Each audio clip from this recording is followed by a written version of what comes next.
Hi, I'm Helena. So today we're going to start with a 4-week project, which is the Ring of the Nibelung. This is, I think, about 17 hours long without intermission. So this is just pure music theater in three days and one evening, one pre-evening. So today we're going to talk about the pre-evening, which is the Rhinegold. It's very short. For Wagner, it's very short, just 2.5 hours. And so what we're gonna do in the next weeks, you know that I have like introduced you to different productions of this one. And while we talk about productions, this is the one from last week, which I didn't find. And yes, Tantris, it's Thomas Allen.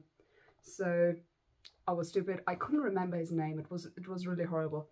But Sir Thomas Allen, great production, very traditional production, but still, yes. To the second thing, Tantris, yes, creepy.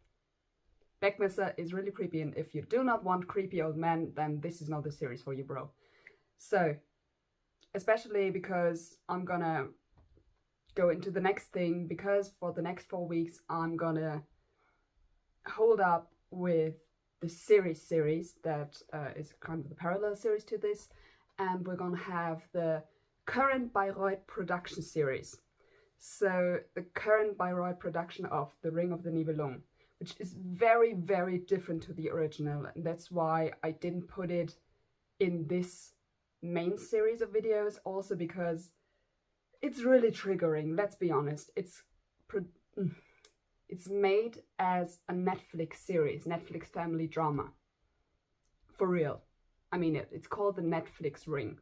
So it's all imagined in a setting of mortals. There are no gods, there are no dwarves, there are no magic anything, also no magic ring.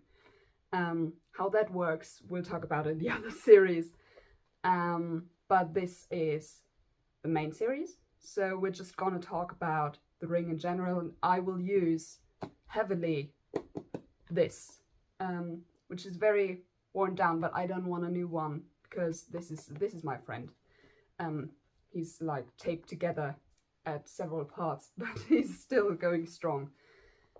But anyway, because the thing is, because it's a 4-part series, and there's a lot of things that if I don't talk about them now, or if I don't talk about them in the moment, you're later gonna say, hey, where did this came from? And stuff like this. So normally, you know me, I'm talking very freely about this stuff, and I'm talking like out of my memory. But in this case, I need this so I can give you the proper history and the proper story. Also, since we are now we're now leaving the Christian world, because every other piece of Wagner is very Christian. Let's be very clear, very Christian. This is not. This is the one that falls out of everything else, okay? So, while before, on every other piece, there's either 1 or 2 women, and when you're now saying, wait, we always had 2, yes, but in Parsifal later, which is the last part of a series, which is in 5 weeks, number 10, there's only 1 woman. In this case, it's always 3. 3 is the perfect number for Wagner in this one. So whenever there are 3, you know they're good. When there are 2 of a species, for example, the Nibelungs, the dwarves, when there are only 2, then you know they're bad, okay? I'm so sorry, my cat's coughing on the bed, so I'm kind of distracted a bit. Anyway, 3, perfect number here. 2, not perfect, okay? And we also have to talk about like the mythology behind it, because especially the gods, we're talking about the Germanic gods, who also, by the way, named the days of the week. Tuesday, Tyr is not in it, but Wednesday, Wotan is in it, Thursday, Thor is in it, and Friday, which is Fricka or Freia, they are both in it. So you've learned something today. Anyway, since we're talking about the Germanic gods, I want to talk about like what they originally did and what Wagner broke them down to do and why this wouldn't work if they were the original gods, okay? So, let's start off with the first part of this beautiful thing, which is the Rhinegold. There's a lot of Vorabend des Rheingold, wunderbar. So, I've got like this number of sets. By the way, since we're talking about this, there are, I think, 33 persons. Of these die 27. No, 28. 28. It's only 5 people surviving. So 28 of these people die. And you might think, whoa, whoa, whoa. This reminds me of some of these modern day series, for example, Game of Thrones. Yes, it does. You're totally right, because Game of Thrones is actually based on the Ring of the Nibelungs. So we are just a bit, going to talk about Game of Thrones. Not this week probably, but very extensively next week. Because next week we have a few storylines, a few persons who are, I don't want to say ripped off, but let's be honest. I mean, come on. Who are very, very similar to the people in here. So we're meeting the Lannisters next week. Oh, no. We're gonna meet Tyrion today. The dwarf with a neck for gold. Yes. This is, so we're gonna meet Tyrion today. But otherwise, I think there's a bit Ned Stark in Wotan, I'm so sorry. Still trying to get sick. And I think I'm succeeding. But it's not going as well as I intended because it's just too long. Anyway, there's a bit of Ned Stark in Wotan. But we're really, really seeing the parallels next week in the Valkyrie. So, let's get into it. So we're talking about the gods, the male gods first. You guessed it, it's 3. So the first god is the king of gods. It's called Wotan or Odin in, well, the Scandinavian regions. In this case, I'm going to be quite clear, in this particular case with Wagner, he's mainly the, he really is similar to what he was in mythology, because he is the god of war, of wisdom, and of magic. And before you ask, his parallel god in like Roman or Greek mythology is not Zeus, it's Hermes, because he's also called the Wanderer, which is important for when we're talking about Siegfried in 2 weeks. But he's the god of wisdom, war, and magic. He always strives for wisdom. So he gave one of his eyes to gain more wisdom. So he's always after this. He always wants to learn new stuff. Okay. And of course he has a lot of affairs. I mean, that's kind of, it's in the books for a king of gods, really. And he behaves similarly in the ring. What's also similar is that you cannot trust him. I'm sorry for that, by the way. You cannot trust him. He's the god with the 2 faces. You cannot trust him, as well as you can't trust Hermes or Mercury. It's just a thing. I was born on Wotan's day. I can live with it. It's 2-faced. Can't trust him, can't trust me. We've been there. Anyway, basically, you cannot trust him. He will do what's best for him in every situation. And this is one thing that actually comes up a lot. He always just shows up after the action is done. You will see he hardly ever shows up in the first act. Out of the 3 parts of the ring he's in, he's just showing up in Siegfried in the first act. Otherwise, he's always just in the second scene, always when the action's already through.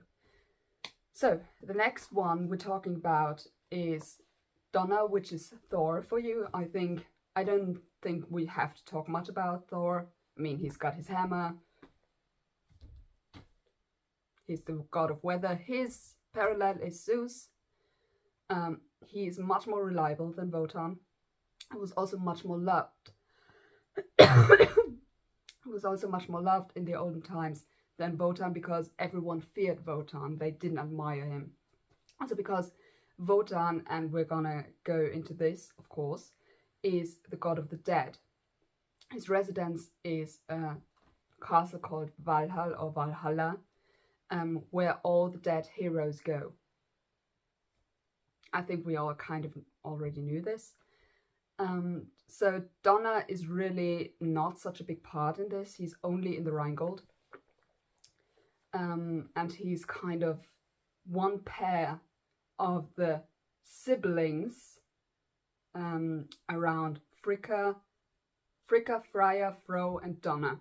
Yes, I don't know why he didn't get an F either. At this point, would have been logical. So these four are siblings, which they are not in mythology. But in this case, these four are siblings. Okay, been there, done that. So, Froh is like, his other name is Frey, so F-R-E-Y. If you've read Magnus Chase, yes, it's Magnus Chase's dad. And he's basically the god of spring and everything that blooms, and I think to an extent also wealth, because wealth comes with what's in nature. He also has the first rune of the Aet, but we're not going to go into rune magic now. But anyway, he also does not come up very often, and you may see a thread going through this, because the gods and goddesses, they are normally parted in war gods and nature gods. So Wotan, as well as Donner, as well as Fricka, they are war gods. Yes, the goddess of marriage is a war goddess. Make of that what you will at this point. The nature gods are, of course, Frey and Freia. Erda is maybe considered a nature god, but I don't really think so. We're just gonna leave it at that. So these are the gods, and because we're going first men and then women, generally we now have the Nibelungen. They're dwarves.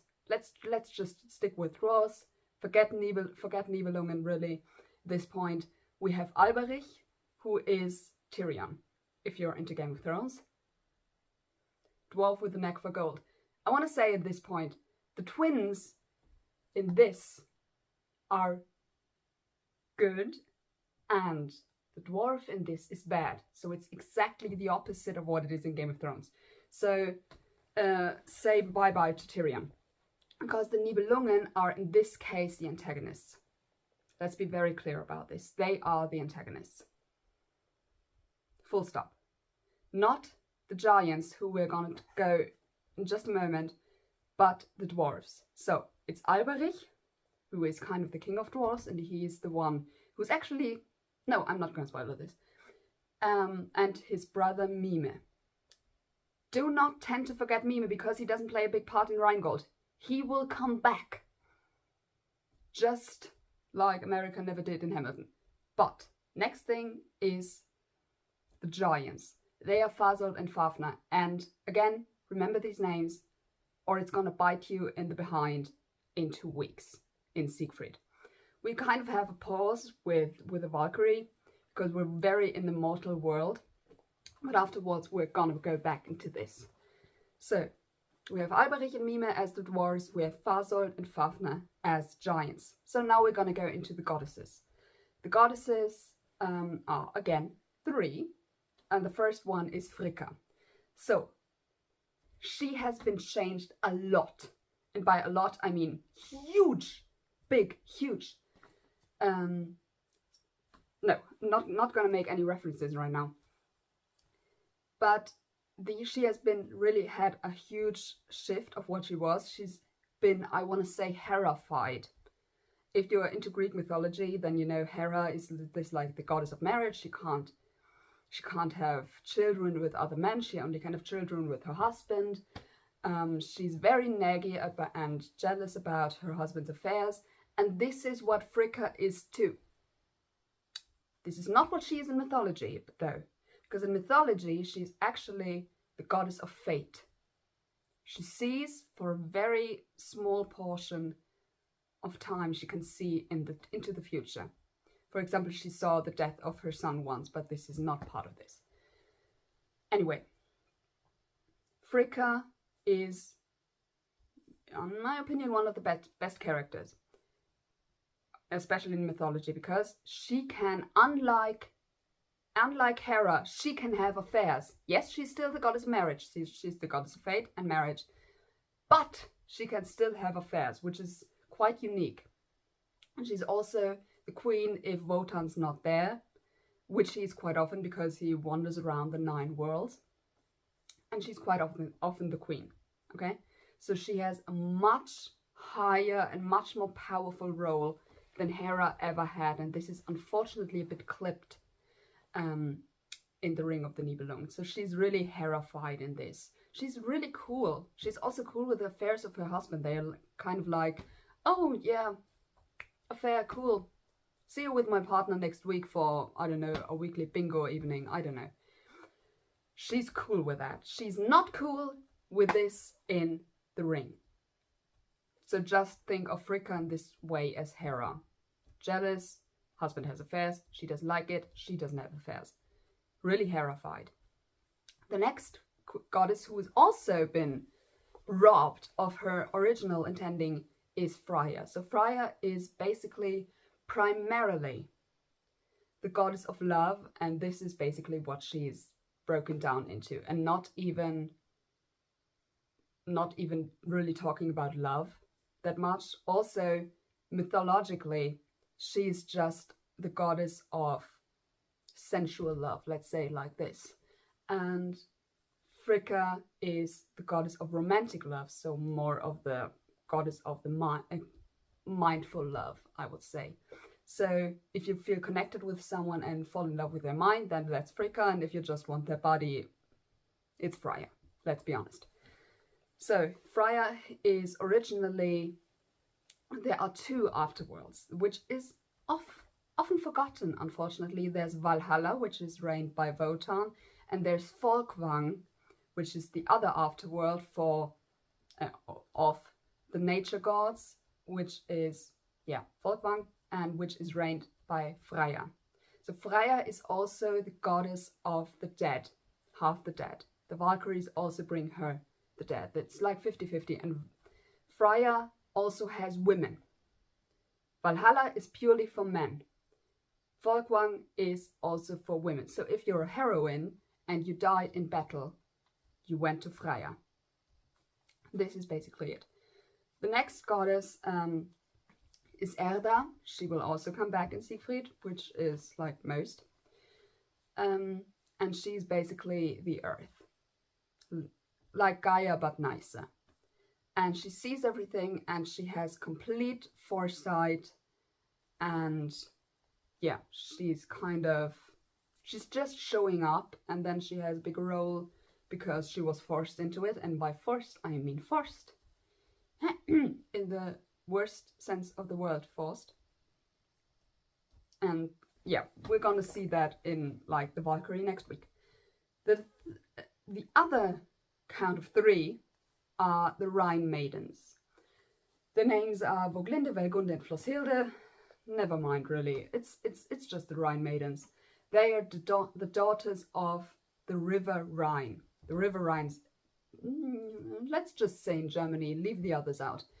But we're talking about the German part here, so they are the daughters of the Rhine, and they're often portrayed as like these mermaids, river maids probably in this case. And they're just swimming around having a good time. Okay, and this was all the persons. Woo!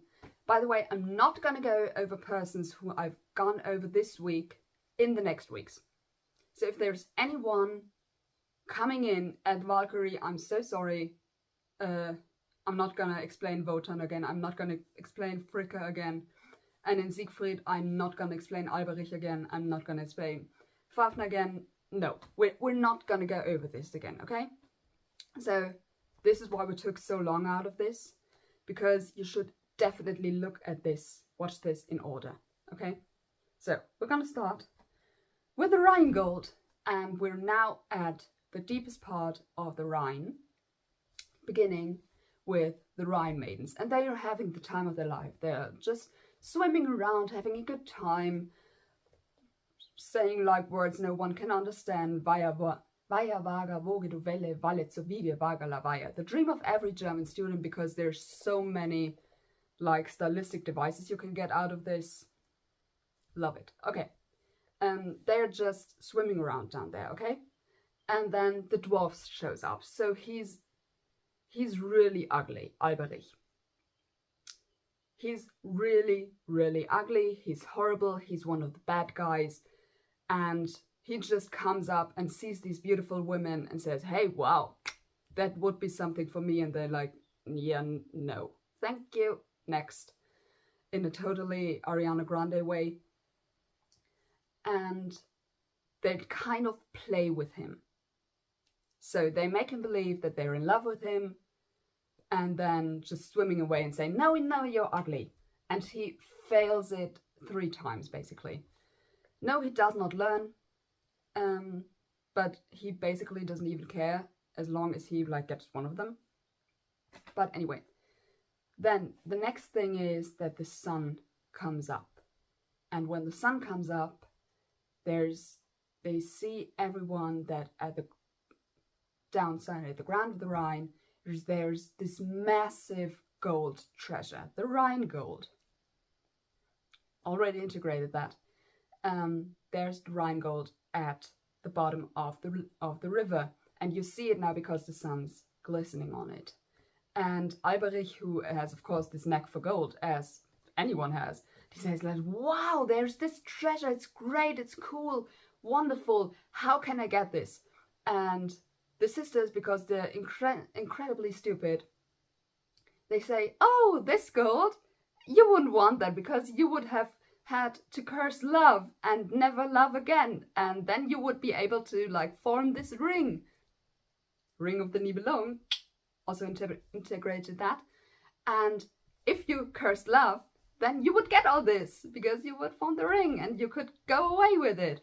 And Alberich, because he has been fooled now 3 times and he's really down about this and he's really mad, he says, you know what, if I have all this gold, I can force a woman to be with me, okay? Because I'm gonna be the mightiest dwarf of all, okay? Which he, by the way, does. He forces a woman. Not good. Just don't talk about this. There's unfortunately a lot of forcing women. Anyway, he of course immediately says, yes, good idea. And the Rhine maidens are like, what? We didn't tell you this, so you would do it, bro. And he's like, no, I'm getting this ring and I'm... Just think of a ring. Wait a second. I think I already have like something I substitute as a ring normally. Give me a second. Ha! Got it. So he's just saying like, yeah, I got this ring. I'm out of here. I'm gone. So, and the Rhine maidens are like, what? What? We didn't do anything wrong. Why has this happened to us? You're like, no, girls. And this is basically already the first scene. Isn't it wonderful? So now we're going into the second scene, and we're not on what we call Earth anymore, what they call Midgard. And we're not going to go into this. By the way, also Lord of the Rings is obviously based on this, but I haven't read or watched Lord of the Rings, so you're not going to get input from me about this. And we're going to go into basically the clouds, because it's the most upper world of the 9 worlds, which is called Asgard.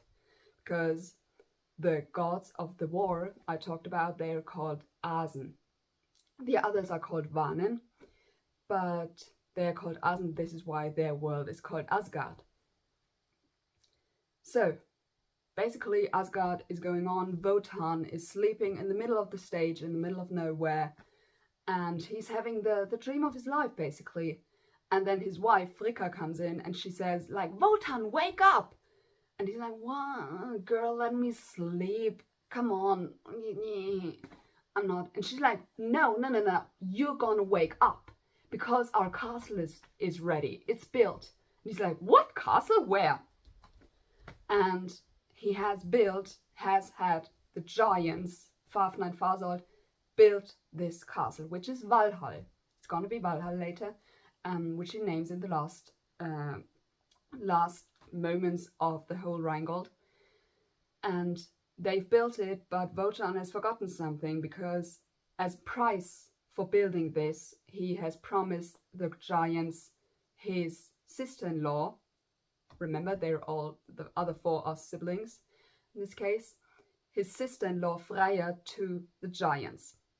Great idea. By the way, this is an actual myth which happened, but they got out of it. And he also didn't only promise Freia, but also the sun and the moon, which was also not a good idea. But anyway, Fricka's like, bro, now you're gonna have to pay. What are you gonna do? This is horrible. We're gonna lose my sister. And he's like, no. I've got this. Wow, we didn't talk about Loge, by the way. There are 4 gods. Totally forgot Loge. Loge is the god of fire. He's basically Loki, who's got his own Disney series. He's very, also not good to trust. Let's be honest. He's basically in this part broken down as being the god of fire. And he's not much more. And Wotan says, oh, Loge. Loge, he has this all planned out. He's a clever guy. We're gonna get out of this. And Fricka's like, yeah, I hope you're sure of that, because here's my sister coming and she's deathly afraid. And of course, Freia immediately comes out on the stage. I'm now talking of it myself. I'm not even looking up into it, but anyway. Freia comes on the stage and she says, oh God, there's Fafnir and Fasold behind me, and they look at me like this way, and I'm not sure of. I'm out. And Fricka's like, no. Wotan said he was gonna protect you, and Wotan's like, yeah, why not? Okay, then Fafnir and Fasold come onto the stage, and they're like, okay, build your house. This would be the time to pay up. Come on, bro, give it to us. And by it, I mean her. And Wotan's like, yeah, I don't know. I guess, and he's like really undecided. And then, of course, because they're a couple of brothers, and Donner and Froh come in and they say, hey, no, Freia, we're gonna save you, woohoo! In this totally like Thor way. What is it? One of the Hemsworth brothers. They come in and like try to save Freia, but Wotan says, no. You cannot harm the guys. You cannot harm the giants, because we got a contract going on, and I have to pay up basically. But Loge is gonna come in a minute, and he's gonna help us. And they wait and they wait and they wait and they discuss on until Loge comes, and Wotan says, oh wow, great, Loge, it's you, woohoo! And Loge says, yeah, me. And Wotan says, okay, can you help? I mean, I've only made this contract because you said we're gonna get out of it. And Loge says, yeah, I'm so sorry, but love is just like the ultimate weapon. Everyone wants to be in love. Everyone wants to love. There's nothing that can substitute for it. There's nothing better than it, nothing bigger. There would be nothing that would be a better payment for the giants than Freia, basically, because they love her. Love, what they all call love. Anyway, and they're like, what, wait, does this mean we lose Freia? And Loge's like, yeah. Otherwise, there was like this one guy, the dwarf Alberich, who was like, I don't know, cursing love because he wanted to get all this gold in the Rhine. And the giants are like, oh yeah, gold. Gold's better than love. No, it's not, by the way. Gold's better than love, and also we don't like Alberich. So, bro, if you're gonna give us the gold, then we're gonna give you Freia back, and it's like solved everything. And there also comes up this plan of the giants, because with Wagner, Freia is kind of mixed with a goddess named Idun, who had golden apples. So the golden apples granted immortality if you ate them. And since the gods are other than like the Roman and Greek and stuff, they're not immortal. They have to die immediately. They die in God's twilight, in the Götterdämmerung, at the end. And by the end, I mean at the end. So they need those golden apples to survive and to stay young. And of course, if Freya harvests these apples and no one else can, and she's gone, then the gods die. Which is something no one else like kind of remembered. On the other hand, Fricka was obviously not invited, and neither was Freya to like the contract signing and everything. So maybe they would have remembered, but the guys didn't. But the giants say, okay, if you give us this gold, then we'll give you Freya, and it's all good.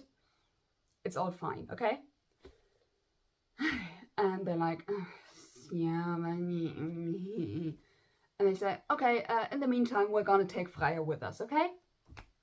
And the giants are off with Freya. And obviously, as soon as she goes out, no one has eaten the apples. They're like all and like aging live on stage. Other than Loge, because he has never been given apples beforehand, so he doesn't rely on him, and that's what he looks like basically. And Wotan, because he probably had his share of apples in the morning. Or he has like bunkered them up somewhere. Then to go on, they say, okay, maybe we should get this gold stuff, okay?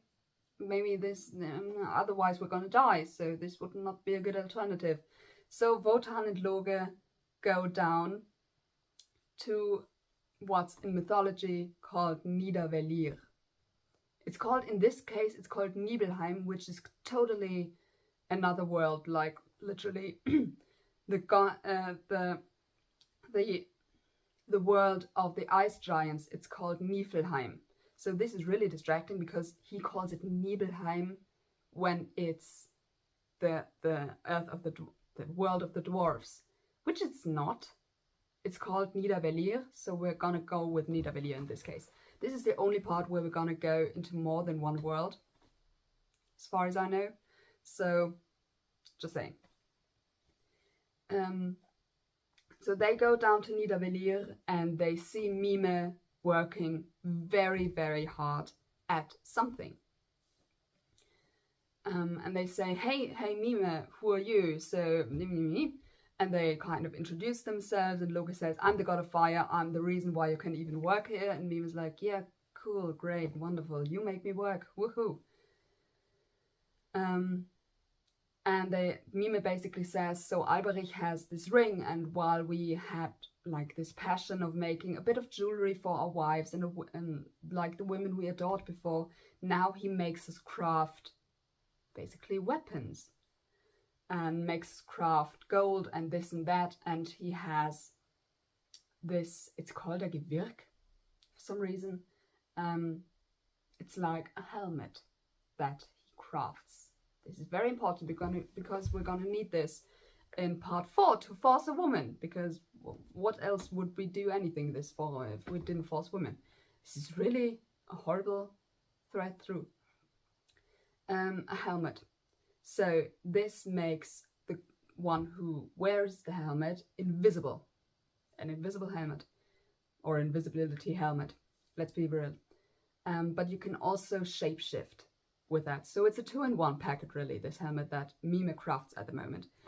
And he says Alberich, he's now crowned himself the king of the Nibelungs, the king of dwarves, and we have to do everything he says because he has this ring.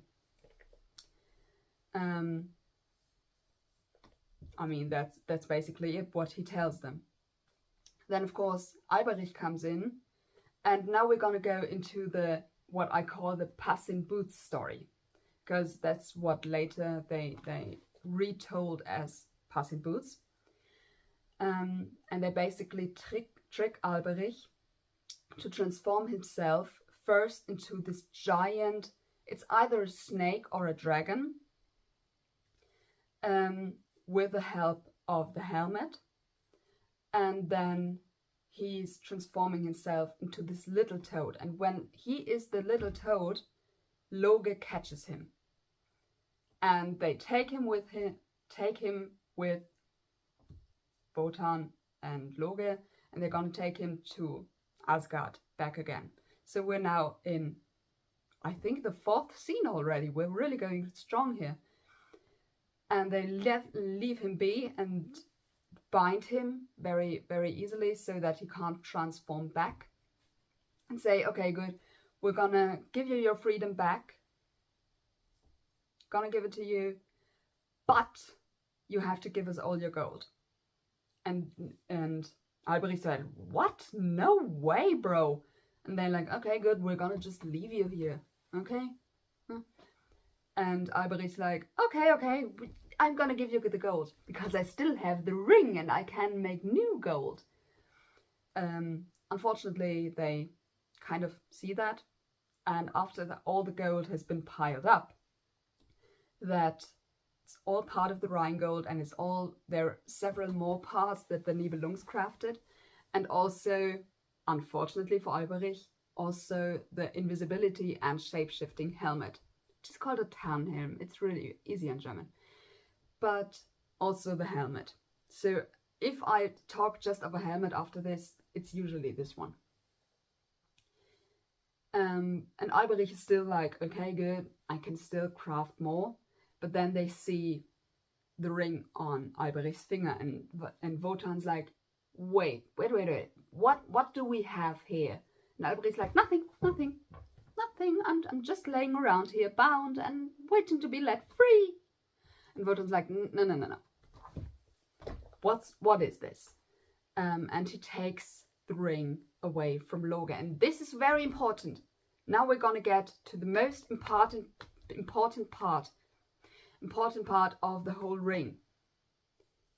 Alberich, who's now really big on curses, he cursed the gold to make it a ring. Now he curses the ring. Very, very important. He curses the ring, so everyone who bears it, and I'm gonna look this up now, which I should have probably done before. But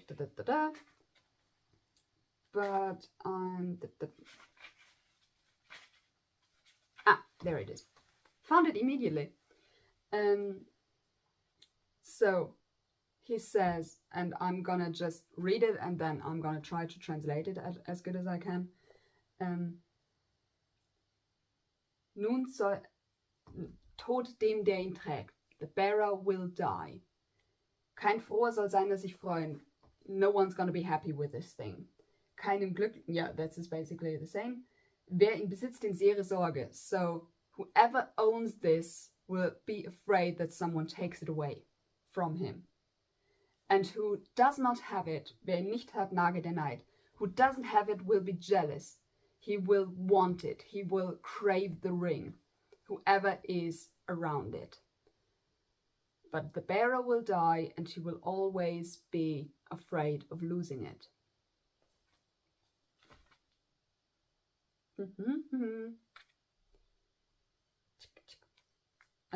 He says the master of the ring is basically the ring's pawn in a way. So he may think that he owns the ring, but he's really just obsessed by the ring. Until Alberich will get the ring back. This is very, very important. So, you know, whoever is ever holding this ring, they will die. They will have a horrible fate. Okay? So, what does Wotan do after hearing this horrible curse? You know it. You know we're gonna... He takes it and he picks it up and puts it on his finger. Which is incredibly stupid, especially after hearing this. And of course, he's immediately obsessed with the ring. He cannot stop looking at it. He's like, I think there's something that's similar in Lord of the Rings, but as I said, I don't know. So if you've read Lord of the Rings, please tell me. And also if there's like more parallels in this. But anyway, Wotan has this like really intelligent thing of putting the ring on his finger and is immediately obsessed, and he's immediately gonna die, and he's immediately gonna ruin his life basically, because why not? Anyway, they pile up the gold, Alberich's left free, he's running away, and then immediately the giants come back with Freia. They say like, hey, we got the girl, you got the money. Wonderful transaction. And they kind of weigh Freia in gold.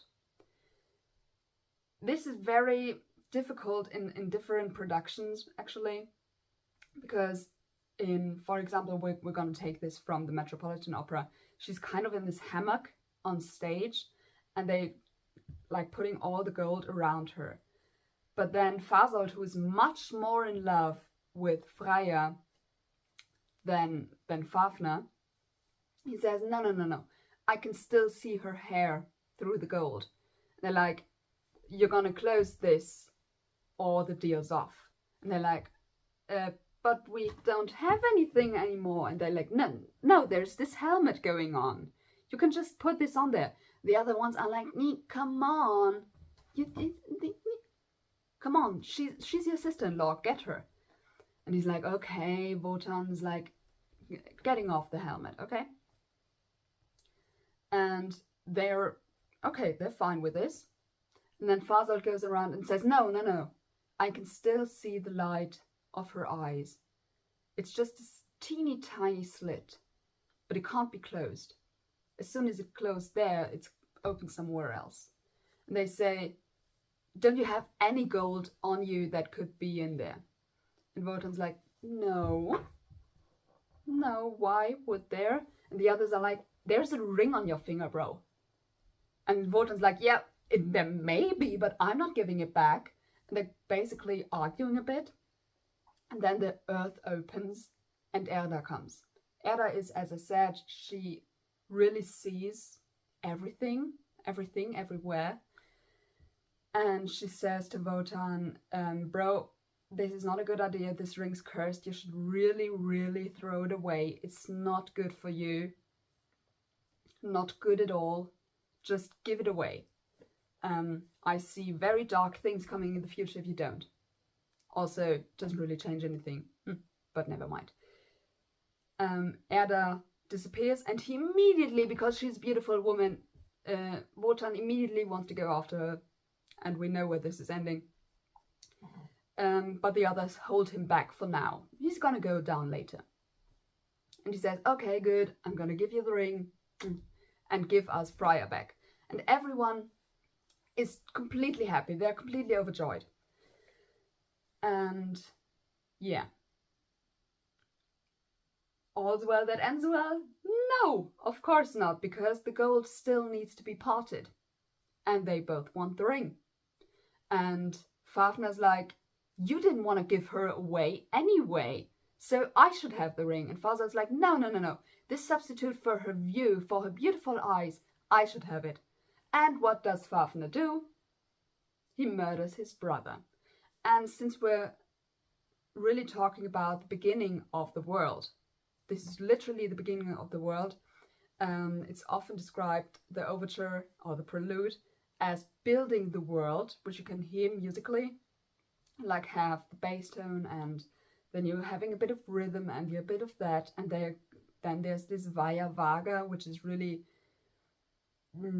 really soft and everything, and then there's the evil in the world, and there's, I think, what's his first sentence? It's really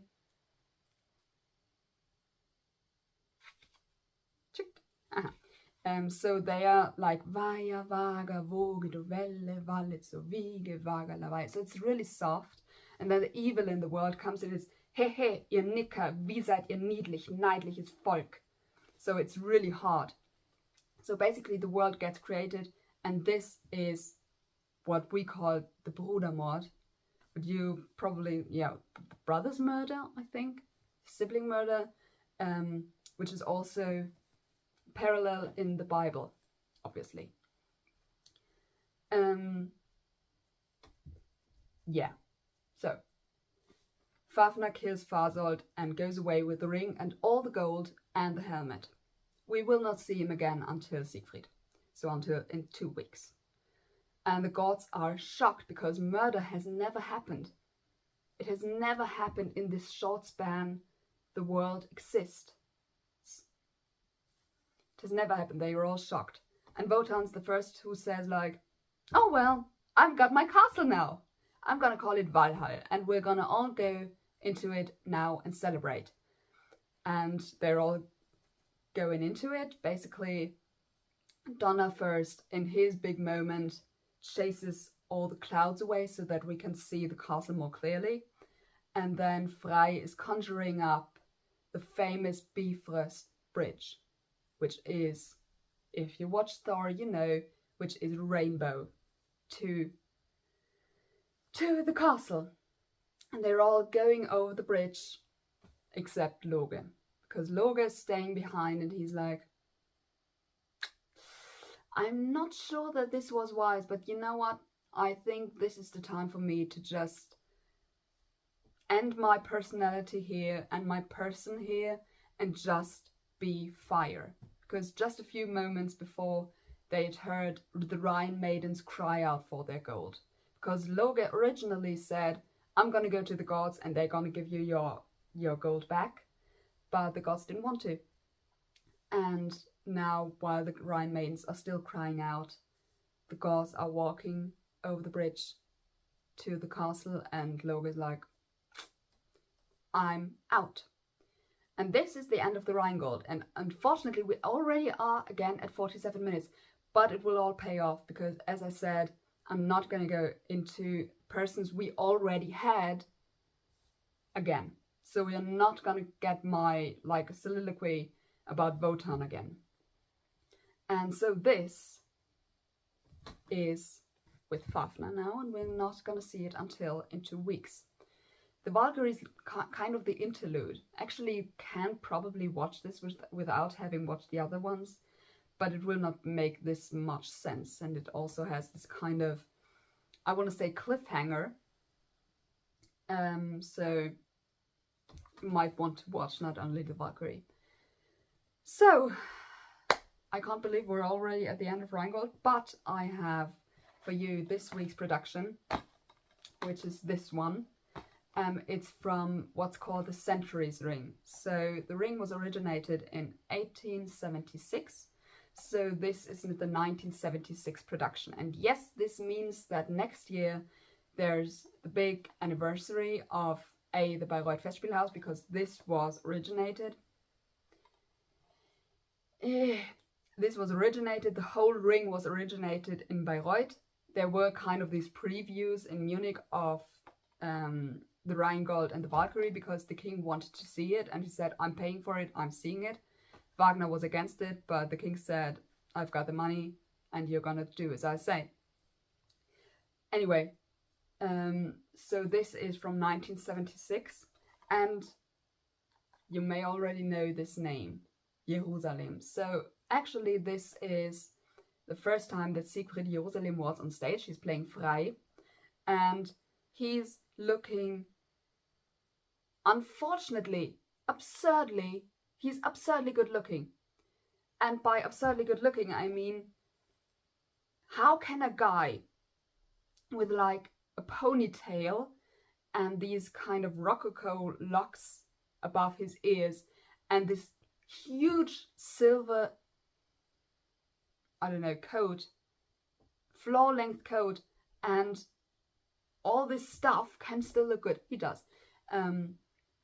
Anyway, this was the first time Siegfried Jerusalem was on stage in Bayreuth, and this kind of began his career there. And it's also was the first time that Waltraud Meyer saw him, because she apparently won like a singing contest. and was therefore invited to see the ring in 1976. So she could not at this point see that she could ever sing Wagner. She had never seen it before. She was 20 years old.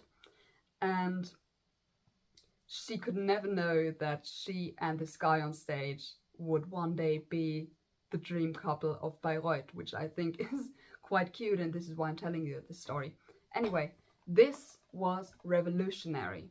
They actually stood up at the end of the first time this was played in the 70s, and they booed because it was so new, it was so radical. It's not radical, like not at all.